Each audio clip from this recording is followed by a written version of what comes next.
Good morning, Sierra Madre. Your Fire Chief, Brent Bartlett, with a daily update. As far as conditions, expectations, and hopefully to answer some of the questions for you that I know everybody has, regarding where we're at today.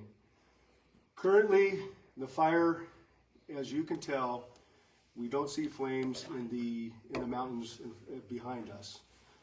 It has progressed north a little bit, and the efforts are now changing that way as well as still remaining here. With that, I want to make sure that everybody still understands that we do have hot spots within the perimeter of the city of Sierra Madre.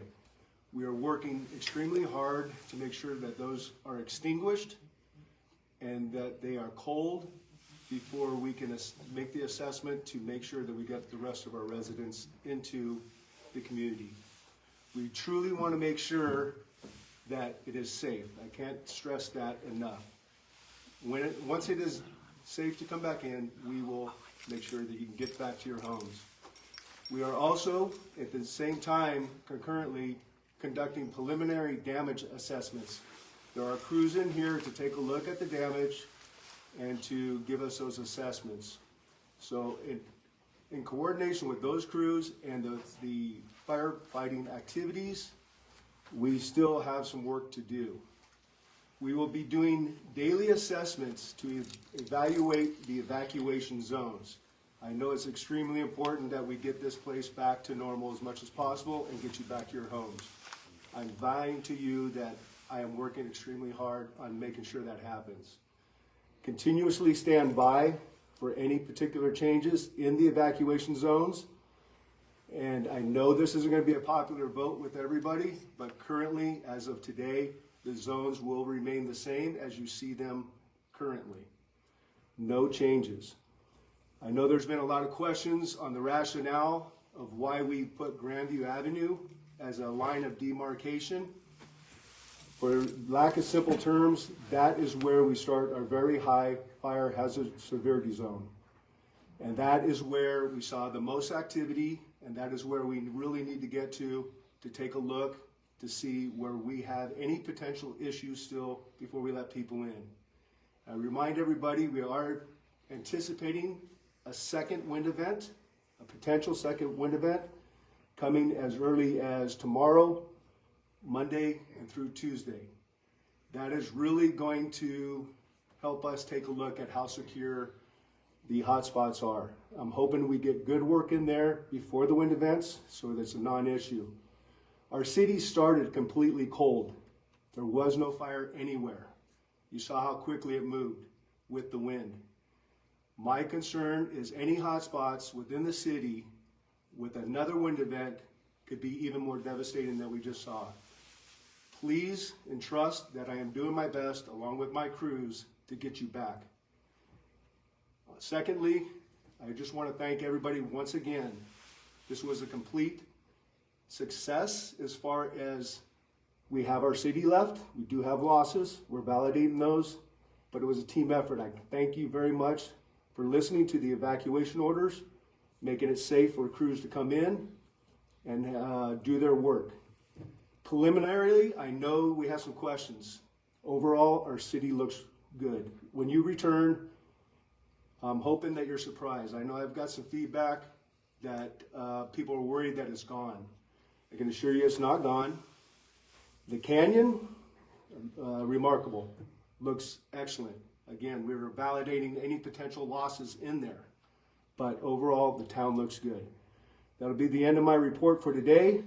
Please stand by for any changes as they will be given at any time potentially. So stand by and make sure you're monitoring all social medias, you're paying attention to Nixle, and if you do have any questions, obviously please reach out to us.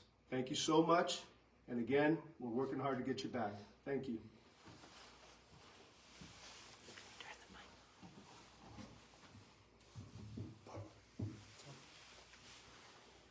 Good morning, Police Chief Gus Barrientos.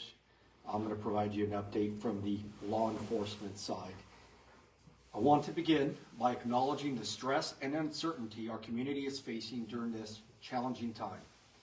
Please know that your safety remains our highest priority.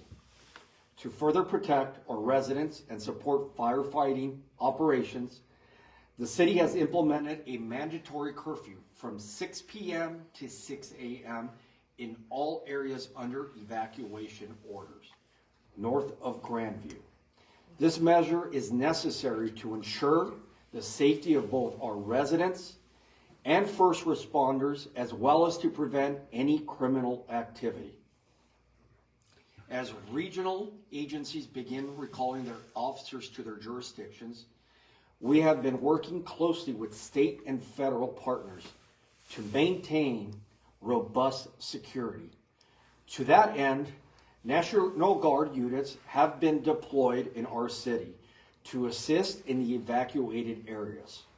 You will see several National Guard personnel working in conjunction with our police officers and sheriff's deputies. These teams are highly trained and are here to ensure your safety and protection of your property. Our primary goal is threefold: to protect our residents, eliminate any opportunity for crime, and provide a safe environment for firefighting personnel as to continue their critical work. We ask for your cooperation and patience during this time. Please follow evacuation orders and respect the curfew. This is for everyone's safety, and your compliance allows us to focus on safeguarding the community and assisting in containment efforts. If you have any questions or need assistance, do not hesitate to reach out to our department or use the resources available through the city's Emergency Operations Center and official social media updates. We are all here to help. I will now turn it over to the City Manager, Jose Reynoso. Thank you, Chief Bartlett and Police Chief Barrientos, for your updates and your tireless effort during this emergency. To our residents, I want to acknowledge the immense stress and uncertainty that this situation has brought to our community. Please know that we are here to support you every step of the way. I'm pleased to inform you that the American Red Cross is expanding its resources and will provide extended shelters for families and pets at the Pomona Fairplex. This facility will ensure that you have a safe place to stay and receive support during these challenging times. You can reach the American Red Cross at 1-800-675-5799 for more information. Additionally, we are working diligently to establish disaster resource centers for those impacted by the fire. We will provide those updates as soon as they become available. Our residents can apply for FEMA assistance by visiting the FEMA disasterassistance.gov website or calling the FEMA helpline at 1-800-621-3362. While we are focused on the firefighting efforts, we are also preparing for the potential for debris and mud flows once the rains come. I strongly encourage every resident in the affected area, as soon as you're permitted to return to your home, to evaluate for the potential for mud and debris flow and take necessary precautions. Our Public Works staff, in conjunction with LA County Public Works, will provide some additional resources once they become available. Your safety and well-being are our top priorities. Thank you for your cooperation and resilience as we navigate this emergency together. Thank you.